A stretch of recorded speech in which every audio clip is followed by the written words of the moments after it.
9번 문제 보도록 하죠. 완두를 이용한 멘델 교배 실험입니다. 자, 멘델의 법칙 나오게 되겠네요. 자, 순정의 둥근 완두와 주름진 완두를 교배해서 자손 1에서 둥근 완두를 얻었다고 합니다. 자, 우리가 배웠던 완두 표시하는 거 있죠. 둥근 완두인께 라운드를 표시하는 라지알, 주름진 완두인 스몰알. 자, 이렇게 유전자가 표시가 되고요. 이 표시된 내용으로 보니까 자손 1대에서 둥근 완두를 얻었다고 합니다. 둘이 교배돼서 나온 녀석은 라지알과 스몰알이 되겠죠. 자, 이를 자가 교배하여 자손 F2가 다음과 같이 나왔다고 합니다. 보니까 약 9대 3이 아니라 3대 1의 비율이 나오고 있습니다. 3대 1, 약 3대 1의 비율이 나오고 있다는 걸 확인할 수 있고요. 다시 보니까 이제 실험 2에서는 둥글고 황색인 완두와 주름지고 녹색인 완두라고 합니다. 즉, 라지알, 라지Y, 스몰알인 순종을 교배시켜서 1대에서 둥글고 황색인 완두를 얻었다고 합니다. 이 녀석의 유전자형 라지알, 스몰알, 라지Y, 스몰Y가 되겠죠. 자, 여기서 이제 다시 교배를 해서 2대를 얻었다고 합니다. 2대의 표현형을 보니까 9대 3대 1이 완성된다는 걸 확인할 수가 있고요. 자, 여기서 바로 실험 2는 독립의 법칙을 증명하는 내용이 된다고 보시면 됩니다. 독립의 법칙이죠. 자, 둥글고 황색, 즉 외형, 형질이죠. 자, 완두가 둥그냐 주름졌냐 하나, 그리고 색깔 황색이냐 녹색이냐 두 가지. 이 두 가지 이상의 형질이 서로 영향을 미치지 않았기 때문에 9대 3대 1이라는 비율로 나오게 됩니다. 보기 보죠. 기억. 니은 중에서 기억과 유전자형이 동일한 완두의 비율은 50%이다. 볼까요 한번? 니은 여기까지. 니은 둥근 완두고요. 둥근 완두 중에 기억과 동일한 유전자형이라고 합니다. 기억은 라지알, 스몰알이고요. 니은에 있는 녀석은 이렇게 됩니다. 어떻게 되냐? 니은에 있는 녀석은 라지알이 있고요. 라지알, 스몰알이 있습니다. 여기서 스몰알은 두 개가 되겠죠. 스몰알. 이 상태에서 비교를 했을 때 약 3분의 2, 그러니까 우리가 표현하면 33.3% 정도, 66%죠? 미안해요. 66.6% 정도가 바로 기억과 동일한 유전자형이라는 걸 알 수 있습니다.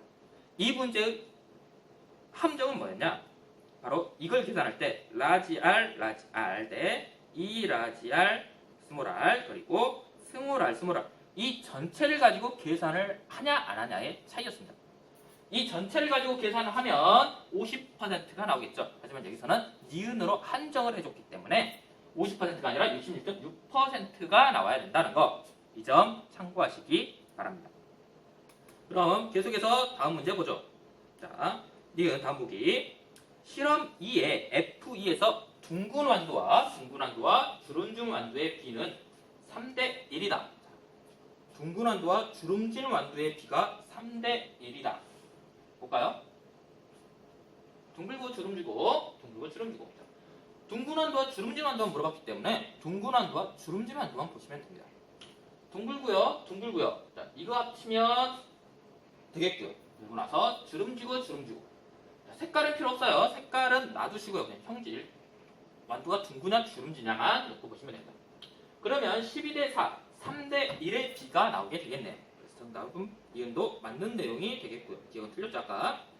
이것 완두의 모양 유전자와 색깔 유전자는 서로 다른 염색체에 위치한다. 독립의 법칙입니다. 독립의 법칙은 서로 영향을 미치지 않아야 돼요. 미치지 않으려면 다른 염색체의 위치에 있어야겠죠. 그래서 이것은 맞는 내용이라는 거. 그래서 답은 4번 이응과 디귿이 있습니다. 10번 문제 보도록 하죠. 자, 그림 가와 나는 각각 어떤 유전병 A와 B라고 합니다. 가가 A고요. 나가 B입니다. 자, 가계도를 보니까 우선 성염색체 존재다. 성염색체 유전이라고 알려주고 있습니다. 거기서 보니까 양쪽 집안 다 남자가 걸려있는 건 확인할 수가 있습니다. 차이는 가 같은 경우는 여기 보이는 이 부분, 바로 이 부분, 이 남자 같은 경우는 유전병이 아니에요. 유전병이 아니죠? 하지만 나 같은 경우는 전부 다 남자들은 유전병을 나타내고 있습니다.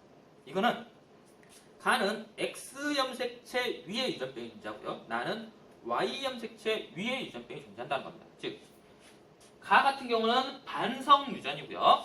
나 같은 경우는 한성 유전이라는 것을 확인할 수가 있습니다. 자, 이를 놓고 한번 보도록 하죠. 자, 유전병 기억. 유전병 A가 나타날 확률은 남자가 여자보다 더 높다. 남자가 여자보다 더 높다. 보면 남자가 더 많이 걸리죠. 이 말뿐만 아니라 여자 같은 경우는 X와 X'이라는 바로 동일한 유전자가 존재하면서 우열의 원리가 적용이 되게 됩니다. 물론 남자도 우열의 원리는 적용이 되죠. 하지만 남자 같은 경우는 정상 혹은 유전병 둘 중 하나는 나타나지만 여자 같은 경우는 보인자라는 개념이 들어가게 됩니다.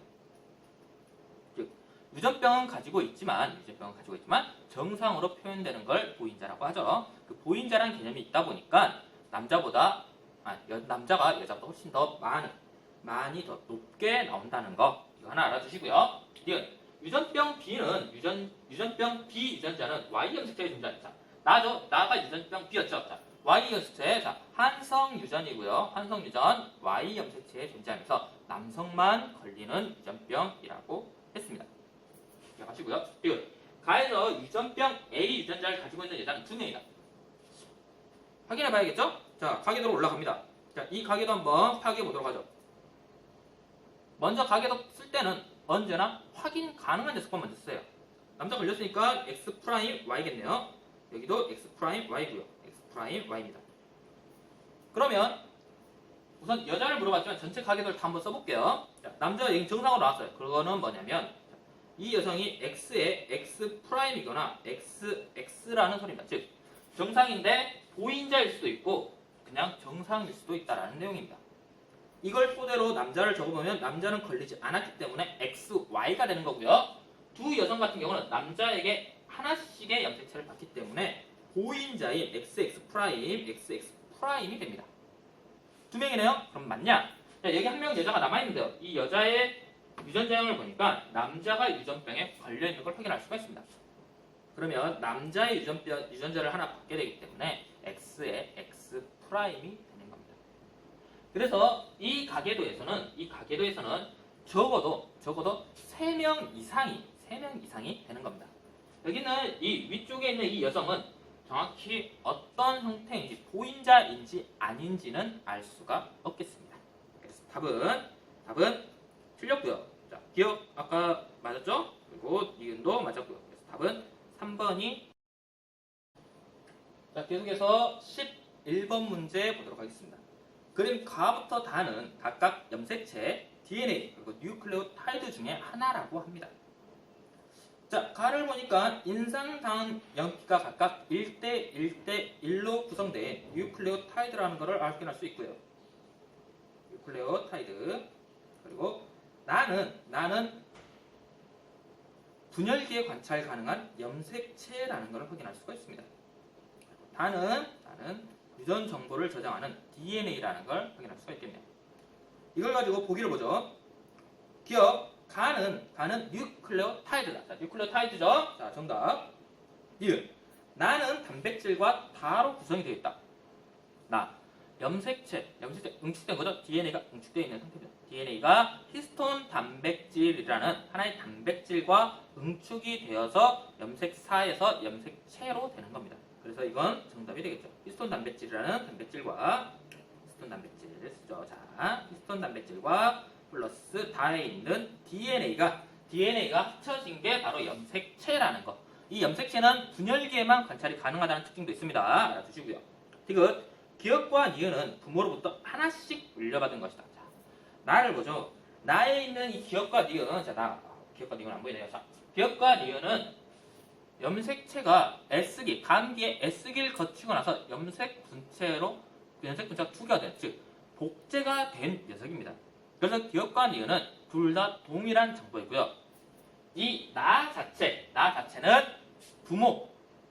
부계나 목에 둘 중 한쪽에서만 받은 염색체가 되는 겁니다. 지금 이 디귿보기는 바로 염색 분체의 개념을 아냐 알지 못하냐를 물어보는 문제가 되겠습니다. 그래서 틀린 내용이 되고요. 답은 4번이 되겠습니다. 다음 12번 문제. 다음은 유전형질 가에 대한 자료라고 합니다. 가는 한 쌍의 대립 유전자에 의해 결정된다고 합니다. 자, 한 쌍의 대립 유전자이기 때문에 단일인자고요. 단일인자 유전이고요. 자, 2번 보죠. 자, 가를 결정하는 대립 유전자는 A, B, C, 즉 대립 유전자가 3개라고 합니다. 대립 유전자가 3개 이상이면 우리가 봤던 ABO식 혈액형 유전자 같이 단일인자 유전이면서 복대립 유전이 되는 겁니다. 즉, 단일인자 유전이지만 유전자가 3개 이상 있는 녀석이 복대립 유전이 되는 거고요. 세 번째 보죠. 유전자형이 AB인 개체와 AC인 개체의 표현형은 서로 같다라고 했습니다. 이 말은 뭐냐면 A와 B를 비교했을 때 A가 우성이라는 소리고요. A와 C를 비교했을 때 A가 우성이라는 소리입니다. 그래서 이걸 보기를 보면 A가 B와 C보다는 우성이라는 걸 알 수 있고요. 여기서는 아직 B와 C의 우열 관계는 알 수가 없습니다. 네 번째 보죠. 유전자형이 A, B인 개체와 B, C인 개체를 교배했더니 1대1이라고 합니다. A, B. A가 아까 B와 C와 우성이었기 때문에 A가 표현이 됐고요. B와 C 개체를 교배했을 때 표현형은 각각 1대1이 된다라고 합니다. 이 말은 뭐냐면 자, A가 B보다 우성이라는 소리고요.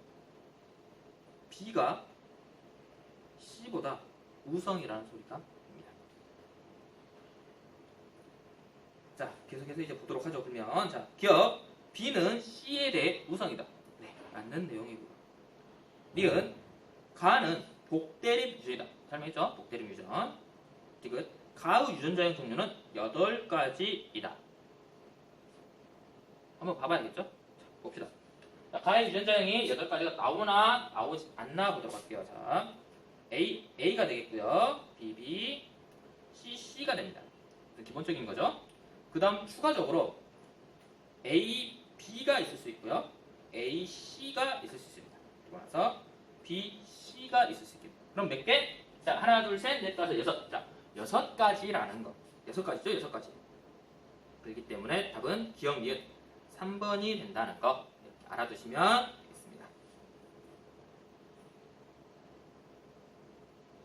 13번 문제. 그림은 자, 우리 여러 개 모임이 나타났고요. 여기서 가부터 다는 각각 네, 죄송합니다. 자, 어깨 배설계 소화계 중에 하나라고 합니다.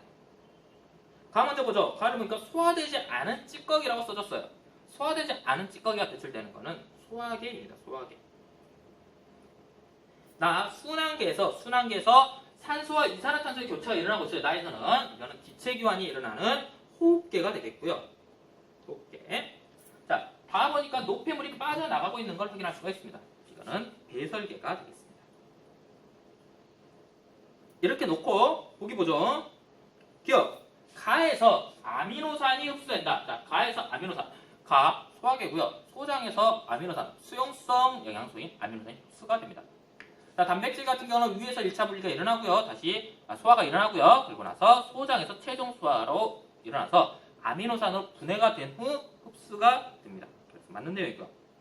니은 나에서 영양소와 산소를 조직세포로 운반. 자, 헷갈릴 수가 있어요. 호흡계. 자, 산소와 이산화탄소 기체 교환이 일어나요.